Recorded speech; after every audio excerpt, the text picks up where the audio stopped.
Hello and welcome to this new episode of Bootstrapping Your Dreams show. I have a very, very special guest today, Dr. Ivan Misner. And I will, a lot of people may already know Dr. Ivan, but I'll introduce him. Dr. Misner is the founder and chief visionary officer of BNI, which is the world's largest business networking organization. He founded it in 1985. The organization now has 9,400 chapters throughout every populated continent of the world. Last year alone, BNI generated almost 12.3 million referrals, resulting in $6.7 billion worth of business for its members. Called the father of modern networking by CNN and one of the top networking experts by Forbes, Dr. Misner is considered to be one of the world's leading experts on business networking and has been a keynote speaker for major corporations, associations around the world. He has been featured in the LA Times, Wall Street Journal, New York Times, as well as numerous TV and radio shows, including CNN, the BBC, and the Today Show on NBC. Dr. Misner's PhD is from University of Southern California. He's a New York Times bestselling author who has written 24 books, including one of his latest books, Who is in Your Room. He's also a columnist for entrepreneur.com and has been a university professor as well as a member of the board of trustees for the University of La Verne. Among his many awards, he has been named Humanitarian of the Year by the Red Cross and was recently the recipient of John C. Maxwell Leadership Award. He's also proud to be the co-founder of the BNI Charitable Foundation. How are you doing, Dr. Misner? I am doing great, and please call me Ivan. Okay, awesome. So, you have done some tremendous work for the business community. One thing that I noticed right away is, there are so many people in this world who have made billions for themselves. Yeah. But I think you are only one of the billions who have made billions for others. So how did that come about, that idea that, you want to do something for others and help the business community at large? Yeah, so, I think BNI is a great example of necessity being the mother of invention. Mm-hmm. I needed referrals for my consulting practice, and I put together people I trusted. They trusted me. And we started referring each other. And the reason I put it together was that I went to some networking groups that were just mercenary. I mean, they were just mercenary. I'd go there and everyone was trying to sell to me. Yeah. And I felt like I'd been slimed. I needed to go home and get a shower because everyone was selling to me. Didn't like those. Then I went to these other groups that were totally social. It was happy hour and hors d'oeuvres. Nobody was doing business. Yeah. I didn't like those. What I wanted to do was I wanted to take the idea of doing business, but not being so transactional. Yeah. And the idea of social, but be more relational, and merge them together with the principal core value being this idea of giver's gain. This idea that if I help you, you'll help me, we'll all do better. Yeah. I had one group. People asked me, would you help me open up my own group and another one and another one. And in a year, we had 20 groups without trying. And it was at that point that I realized we don't teach this in colleges and universities anywhere in the world. And I thought this could scale. Today we have, every time you blink, it goes up, 9,500 groups in more than 70 countries around the world. Amazing. But as you said, just the sheer fact that people don't know that this is even possible. People don't really understand that, generally in business world, you're taught it's a dog eat dog world out there. That's right. That's right. Just like, just go and crush everybody you see. But here you are thinking about, people need to collaborate and help each other. So just that mentality is at odds with the general thought process. So how did you even think that this was even possible, that people will be referring business to you? Well, you're absolutely correct. And what I really find interesting is as I travel the world, especially outside the United States, oftentimes the first thing people will say when I'm doing a presentation, not now because we're recording this or this is live during the COVID virus, but when I was traveling, people would say, oh, this thing is so American. This is so American. And I actually kind of take the direction that you just outlined. Yeah. I say, this is the least American thing I've ever done. Yeah. And they're like, what? Yeah. Well, think about it. When you think of American business, do you think of cooperation, collaboration? Let me help you, you help me. Giver's gain. No, you think of dog eat dog, competition, you're fired. That's what you think of. Yeah. So what I have put together is not, it's not an American thing. It's not any cultural thing. It other than the culture of entrepreneurism. Yeah. It's about business people helping business people. And one of the things I've discovered is that any entrepreneurial nation in the world, we all want to do business with people we know, like, and trust. Yeah. We all want to refer people who not only can help our customers, our clients, our friends, but also make us look good when we give the referral. Yeah. Because when we give the referral, we give a little of our reputation away. That's right. If we give a good referral, it enhances our reputation. If we give a bad referral, it hurts our reputation. I realized that early on. And I knew that if we were giving good referrals to good people, it would blossom. And it has. Awesome. That's great. Even now in the pandemic. Yeah, exactly. We have opened dozens of chapters, brand new chapters have opened, because what we've done is during this period of time, we flipped all 9,500 groups who met in person. Yeah. We flipped them all to an online platform until we're all released from what I call the great pause. I don't like to call it quarantine. It's the great pause. That's where awesome. all, the pause button has been pressed. That's amazing. Now, before I go into that, like, I know, initiatives that become so big and they get such wild adoption. There is some sort of a trigger that happens in somebody's life, and you mentioned you needed it for your business. What was there any event that made you realize that any specific thing or person that inspired you, that told you that this is even possible, like this is something that can scale to this level? Was there something like that? Yeah, a lot of people call it the Brody moment. I don't know if you remember or if you ever watched Jaws, the movie Jaws. Yeah. In the movie Jaws, there's there's a boat and the shark swims by, and Brody says to the other guy, "You're going to need a bigger boat." Yeah. Right. This is too small. My Brody moment was the end of that first year. Nice. Where I didn't plan on having 2 chapters, but at the end of the year, I had 20 chapters. Yeah. And always at the end of the year, before New Year's, I always take a few days and reflect. Where do I want to be next year? Yeah. Where do I want to be in 5 years? Where do I want to be in 10 years? How was last year compared to what I thought it would be? And that year, it was like, what the heck just happened? There's no way I expected to open 20 groups. I was a business consultant. I didn't run a network, but here I was then running a network. And that was the point where I realized that I could actually impact far more people by building this network, by scaling this network, than I could as a management consultant, where I could only help a handful of people at a time. But I really felt I could make a bigger difference in people's lives by doing this. And that's when I sat down that week and created the plan to scale BNI. That's great. And so I can only imagine, as you said, you were running your consultancy service, and here you are planning to grow this thing. I'm sure you had some challenges in terms of what kind of resources you had access to. I'm sure you needed a large team to manage this growth. So can you share with us some of the early challenges you had to sort of go through to make this happen? Well, I grew the team gradually. I grew the team, over time. I didn't have the money to hire a whole lot of people, so it was very organic. I think one of the first challenges that we ran into is that, we're an organization of entrepreneurs. And managing entrepreneurs is like herding cats. Everybody wants to do it different. Yeah. So one of the first things we learned was that education, teaching people how to follow a system that worked is a leaky bucket process. I see. If you train me, some of the information leaks out. If I train somebody else, even more information leaks out.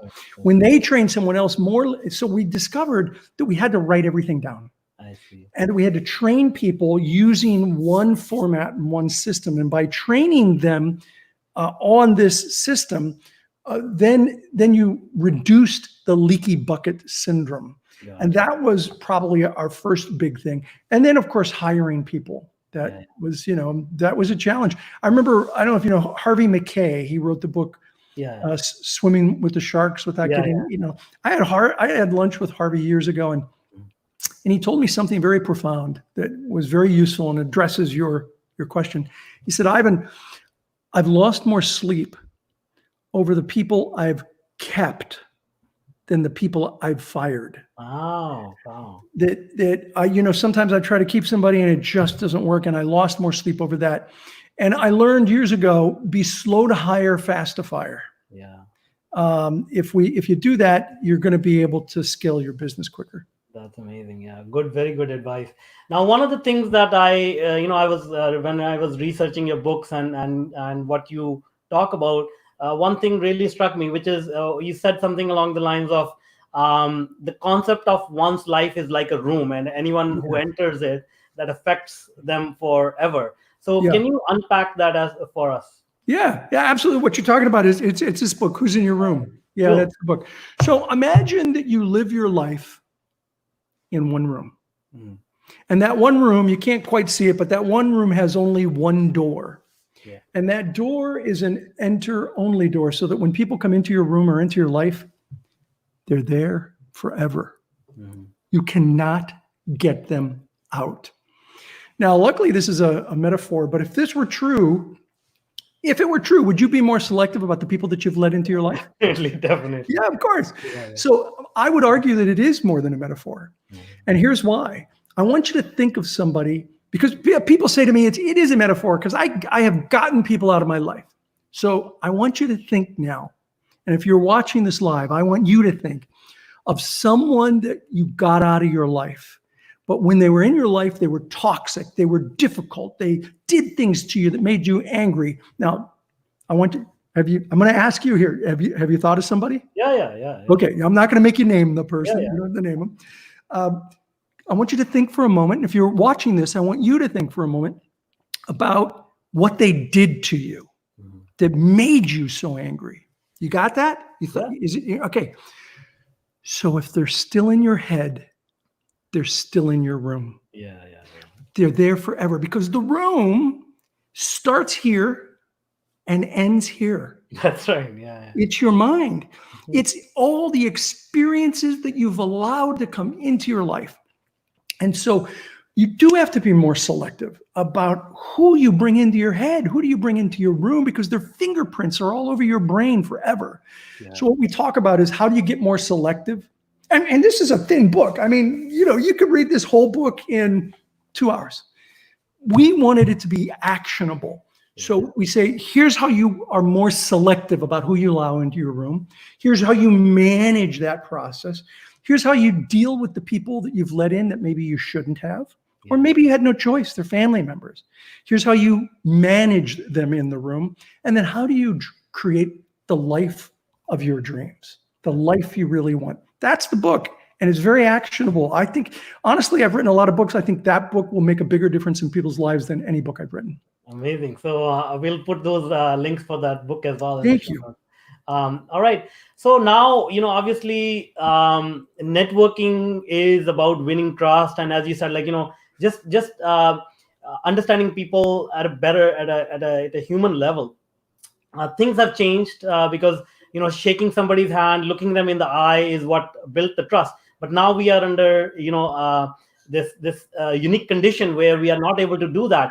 So I know you have converted all your chapters into virtual, but I know you must have some real good nuggets of about how we can continue to network even under these conditions. So can you share with us, in a socially distant era, like how do you network in these conditions? Yeah. So first of all, most people are using the expression social distancing. That's the common phrase, but I'm not a fan of the term social distancing. Sure. It is physical distancing. Yeah. And so one of the things I tell my members and people who listen to me is, you need to be more social than ever. Yeah. But you need to be physically distant. So social distancing, no. Physical distancing, yes. So this is an opportunity right now for you to be activating your network. Activate your network. Connect with people just like you and I are here. Now we're doing it live for a conversation, but you can get on Skype or GoToMeeting or Zoom, and you can have one-to-one meetings with people. People that are close to you, that are friends, that are business associates. Start with your closest and work your way back. Start with them and say, how you doing? Is everything okay? Family safe? Everybody healthy? So what are your plans when this is all over? I don't like to call it quarantine or lockdown. I like to call it the great pause. Okay. We have all been put in this great pause. The pause button has been hit. So what are you going to do when we hit the play button? What's your plan? Here's my plan. This is what I'm going to do. What are you going to do? What do you need right now? What do you need then? Here's what I need. Have that kind of dialogue so that when the play button is hit, you come out faster than your competition, who, by the way, is probably frozen in fear. Yes. Don't be frozen in fear. Be focused by fear and use the technology that exists today like this to connect with people and be social. That's great. Great advice. Now, connection obviously is facilitated by social media. And so some people are comfortable with social media, some people are not. So any quick tips that you can give to people? Because I have worked with a lot of accomplished people. Some people are so ingrained in their thinking that they don't want to touch computers. These are evil things or whatever. So I can understand where they're coming from. Right. Moving forward, like, what can you suggest to them to soften their stance on technology? So look, I love that question.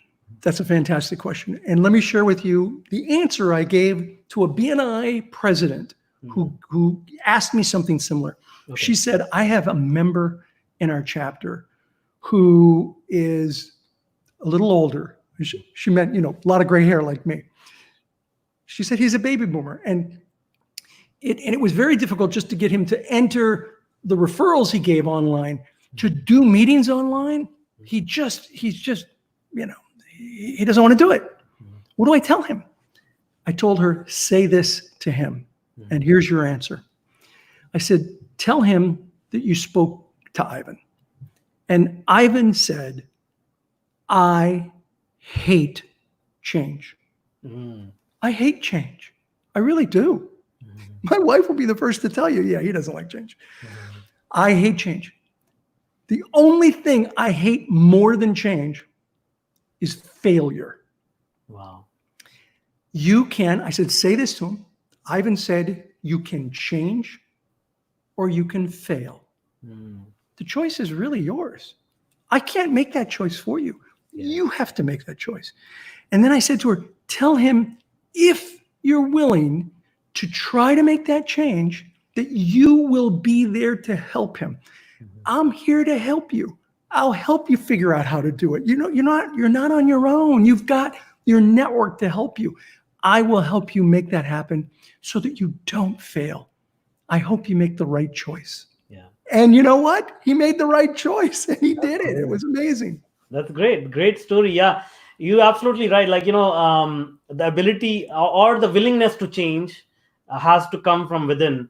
But as long as you're willing to change, I think there is quite a bit of help available, to help you change. So that's great. Any other thing like online identity? So one thing I worry about is, people are going to start networking online, and with technology, everything can scale exponentially. And so this has happened to me as well, where, I have been able to automate some things. It increases the efficiency, but it loses the human touch. It does. So I think that, when a lot of people start to interact with each other, again, this technology and automation and things like that will take over. So any ideas, any thoughts on how to maintain the human touch in your communication online when you're connecting with people? Well, I think the best way to do that is not through email, but through, during the great pause, it's this kind of technology. It's not the same as being face-to-face. It's two-dimensional face-to-face, but it's pretty darn good. Yeah. And I think back to when I started BNI in 1985, oh my goodness, if the pandemic had happened then, I don't know what I would do. Or in the 90s, the early 90s, I don't know what I would have done, or even the mid 90s. At that time, in the late 80s, 90s, the second largest line item in my budget was the telephone bill. Wow. There was employees were number one. Telephone bill was the second most expensive thing. Technology didn't exist to be able to do these kinds of things. You had to call somebody, and then it was crazy expensive. Today, I don't even know where the phone bill is in our budget. It's buried. It's nothing. So the technology exists that allows you to connect with people in ways that you don't lose the human touch, even though we can't touch. You've got to be able to have conversations like this. And I try to do all my meetings like this on Zoom or on Skype or GoToMeeting, so that you can have an element of that human touch. By the way, when this is all over, and it will be, I wouldn't be surprised that if in BNI we end up transitioning to some hybrid, where it's partially online and partially in person, because nothing's more powerful than in person. True.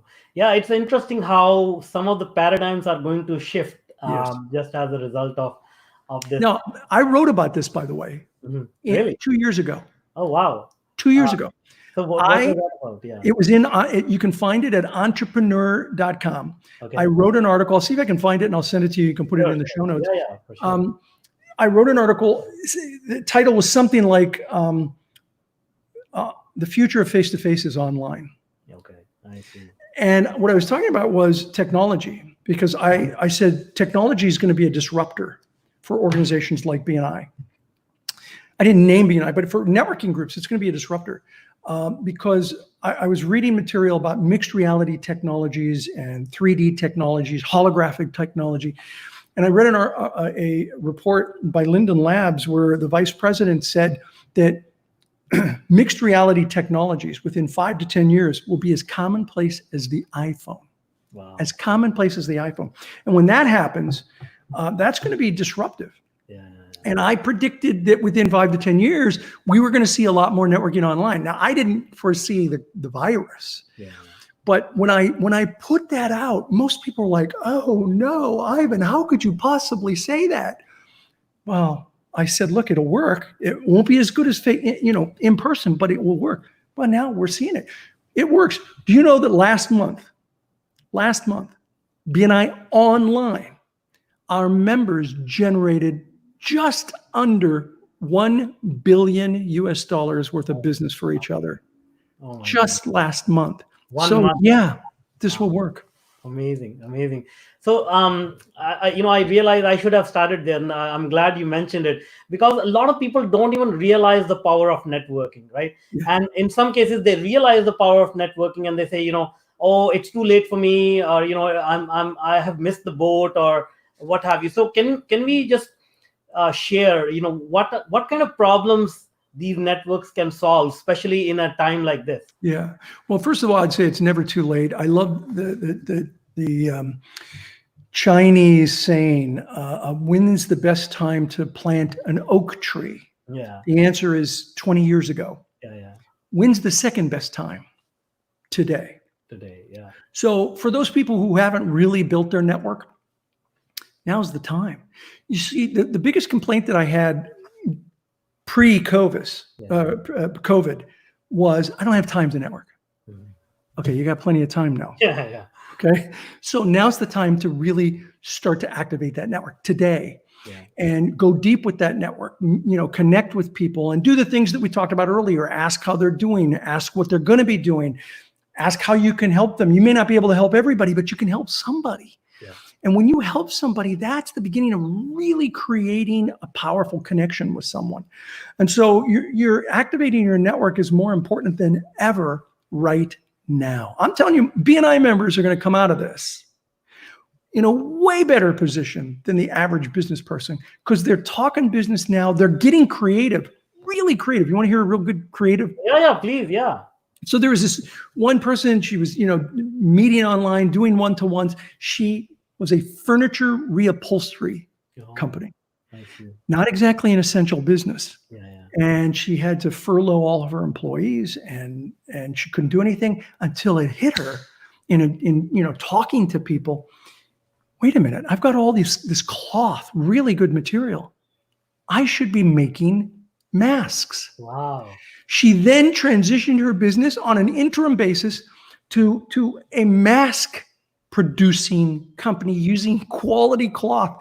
Then she reached out to her fellow BNI members, her network, and she said, these are available. And they started telling hospitals and nurses and hospices.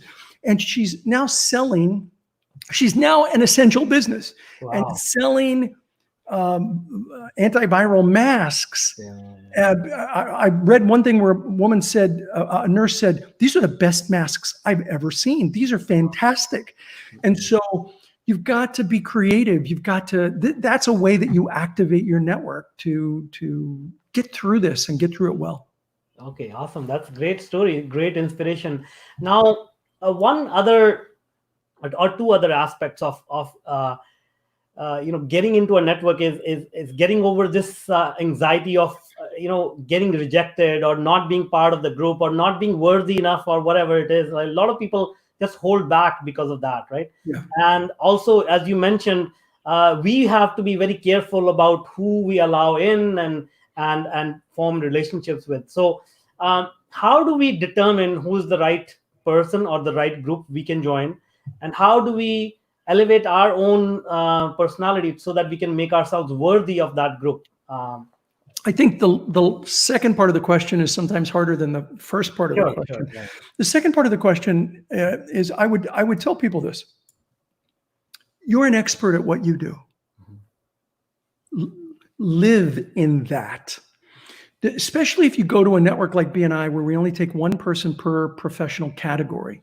You are the expert in real estate or family law or travel or chiropractic, whatever field you're in, you're the expert. Celebrate that. Go in knowing that. Nobody in that room knows as much about that field as you do. So go into it with that understanding. Now, finding the right group, we're meeting online. People can go to bni.com and find online meetings all around the world, but they can meet online. There, what you want to do is you want to get a feel for the people there. You want to talk to them before the meeting and after the meeting. You can do breakout rooms where you can say, hey, can I talk to you a little bit about, as a matter of fact, if you're a visitor, you'll be taken to a breakout room to talk a little bit about what BNI is like. Ask questions. You want to make sure that the people in the room online they're the kind of people you're looking for. They're positive, they're supportive, they're there to help you. Don't worry about whether you can give them referrals or not yet. That'll happen. Worry about whether this is a good fit, whether they're positive and supportive. And if they are, then they'll teach you how to give referrals. That'll happen. But just make sure that you're comfortable with the people in the room. And you'll know. Visit a group or two. You'll know. I'll share one quick story of mine. I heard about BNI a long time ago. I just didn't get a chance to, or you can say like I had those same apprehensions, whether I'd be able to contribute or whatnot. And I think in February, I attended my first BNI meeting, and I was really encouraged by how uplifting everyone is to the extent that everyone in the room knew the slogan or the logo of each of the members. Yeah. So as people were describing their wins, everyone in the room were chanting their slogan. That was like a real eye opener about what level of community BNI is. So that was really a pleasant experience. Thank you. What city did you visit? I visited North Vancouver. Where's that? North Vancouver. So in Canada, in British Columbia, Canada, yeah. I was in North Vancouver. Canada was our first country outside of the United States that we opened chapters in. Yeah. That's great. So now one other thing that I read in the literature that you put out is the networking disconnect. So can you help us understand what that is? Yeah, sure. So years ago, I spoke in London, and there was hundreds and hundreds of people at this event. It was an all-day event, and there was a lot of networking, and I was a keynote speaker. And I don't know what possessed me, but When I got up, I asked a question of everyone. I said, how many of you are here today? Raise your hands if you're here hoping to just maybe possibly sell something. I'm telling you, 900 people raised their hands. Everybody raised their hands. I said, great, thank you. Second question, how many of you are here today hoping to, maybe just possibly buy something? Yeah. No one raised their hands. Not one single person. And this is what I call the networking disconnect. You show up to a networking event wanting to sell, but you're not there to buy. It's not going to go the way you hope. So what do you do? People say, well, then why go? Well, I'll tell you why. You want to work your way through what I call the VCP process. VCP stands for visibility, credibility, profitability. First, you have to be visible. People have to know who you are and what you do. Then you can move to credibility, where people know who you are, they know what you do, they know you're good at it. And then and only then can you get to profitability, where people know who you are, they know what you do, they know you're good at it, and they're willing to refer business to you. Yeah. And that takes time. Networking is more about farming than it is about hunting. Yeah. It's about cultivating relationships. So you go to networking events, you look for people that you're at profitability with. You can go to them and have a quick conversation. Great to see you again. Thanks for that referral the other day. Or I gave you a referral. How did that work out? Go to the people that you're at credibility with, but you haven't actually done any referrals with. Go a little bit deeper, see how you can help them. And then, of course, mingle around and meet people so that you can get to visibility with them, where they know who you are. That's why you go to networking events, is to work your way through the VCP process. Yeah, that's great. Yeah, that's a great advice. And I noticed that myself, a lot of people have this psychology. They'll just go there and talk to them and say, hey, this is my product and service. And then to your point, nobody's there to buy. And they behave like a card dealer. They're just passing out cards, right? Like poker. They're passing out. Except it's business cards. And that doesn't work. That's not effective. I mean, that alone is not effective. It's about the connection and the conversations that you have. True. And now there is another interesting thing that caught my eye, which is the Misner Plan. So what's that all about? Okay, so that's a completely different topic. I'm happy to touch upon it. But about 8 years ago, I was diagnosed with prostate cancer. Oh. And I was very surprised by that. And I was very much a Western medicine kind of person. But I was headed down to San Diego to meet my family. And there's a medical center there called the Center for Advanced Medicine. And my wife knew the doctor there really well. And he met me on the weekend. He met me on Sunday. And he said, look, you can address this holistically. Continue to do whatever you're going to do, but there are things that you can do that can help you with this. And I didn't buy it. I didn't buy it at all. Mm-hmm. But I was like, okay, what the heck? I'm in, because the doctor told me I had 6 months to get surgery. He said, you need surgery within 6 months. Wow. So take some time, think about what kind of surgery you want, whether you want radiation or chemotherapy as well. Think about those things. So I figured, okay, I got 6 months to make a decision. I'm going to look for what is the least invasive, because prostate cancer is very bad for men. The side effects are very bad. Mm-hmm. And so I was like, okay, I'll do this holistic thing, because at least I'll be in a better, healthier place for when I have to make the decision. Well, what happened was after 6 months, and I went back to the doctor, he was looking at my numbers and my scans, and he said, what are you doing? Mm-hmm. And I said, why? He said, these numbers are way better, and the scans are really good. Wow. He said, what are you doing? I said, well, I just changed what I ate. He said, yeah, it can't be that. What else are you doing? Like, no, that's it. He said, okay, well, all right, you don't need to go to surgery right now. Come back in a month. And I went back next month, and he looked at me, he said, they're better than last month. What are you doing? I said, I changed my diet. Mm-hmm. Did that for another 3 months. Before the end of the year, he said to me, I don't get it. You're in remission. I don't need to see you till next year. Wow. That was almost 8 years ago. Nice. I still have not done radiation, chemotherapy, or surgery. Amazing. And what I did was change my diet. I went to an organic, sort of Mediterranean style diet, virtually no red meat. I did zero red meat for several years. Now I'll have a steak once a year, but virtually no red meat, fish, a little bit of chicken, organic food. And so the Misner Plan is a website that I put up. It's free. We're not selling anything. We do have a book if you want to buy the book, but we're donating all the royalties to nutritional research. So it's all free content up there, MisnerPlan.com. And it's the story of what I did. No, that's great. I'm glad we touched upon this because, just like anything else, even networking, you have to have an open mind and just try it once, and you may be surprised of what opportunities we are missing out on. And that's a good message for even for this time as well. If we look around for opportunities, there are plenty of them out there. I just want to thank you so much for doing what you're doing for entrepreneurs around the globe and making such a huge difference in people's lives, and also coming on to our show. I know you're so busy. So thank you so much for joining us and sharing your wisdom. How can people reach out to you? What is the best way they can interact with you? Yeah, let me give you that. And then I have some closing comments if you're okay with that. Please, So you can go to my blog, ivanmisner.com. I've got lots of free content. It's all free content up there, ivanmisner.com. You can, if you're interested in visiting BNI online, just go to bni.com and find a local region in your area where you can visit.